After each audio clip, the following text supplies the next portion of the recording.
What's good, yo? This is going to be a really short one, but a big one for foreign investors both in and trying to get into the Korean market.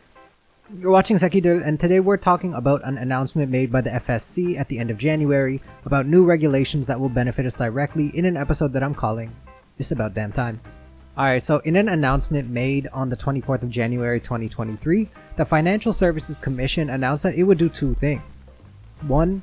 Repeal the mandatory registration policy for foreigners investing in local stocks within the year.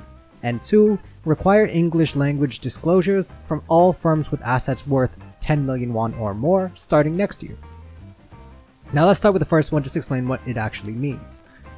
So if you're a foreign investor in the Republic of Korea, you're probably already familiar with aspects of the sign-up process that make accessing the market really frustrating.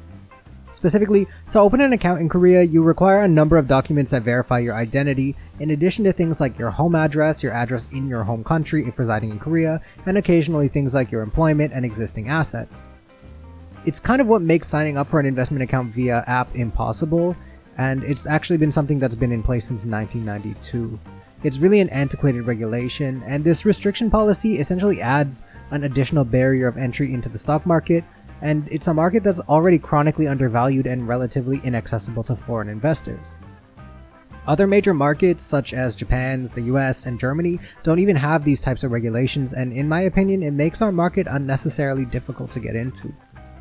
If you're protectionist, I guess it is a good regulation to have, but realistically all it does is make it harder for individual investors and other investors to get into the market in the first place. So it's like, why would they even go through that hassle if they don't have to and they can just look into other markets, you know?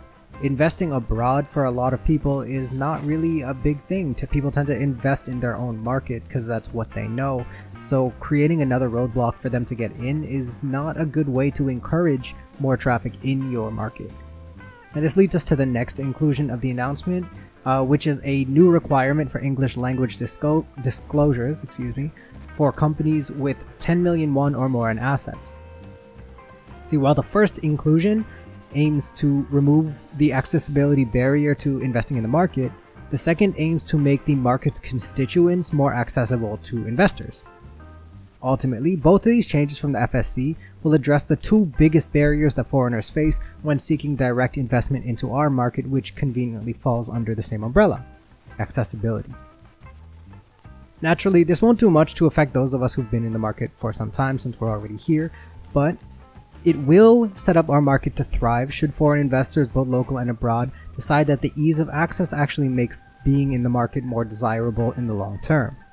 More money in the market means a bigger market, and that means more gains for all of us. And if it's easier for people to get in and to get information on the constituents within a market, it makes the market more attractive. That goes without saying. Personally, I think this is a really big announcement, and that's kind of why I made a video about it. I know this is really short and I haven't been here for a long time, and for that I apologize. Life really does come at you fast, and for me that has meant a bunch of unique challenges that I've been facing over the past couple of months. So if you're like me and you're going through it, mad love. And if you're not, mad love anyways. Take care, everyone. Peace.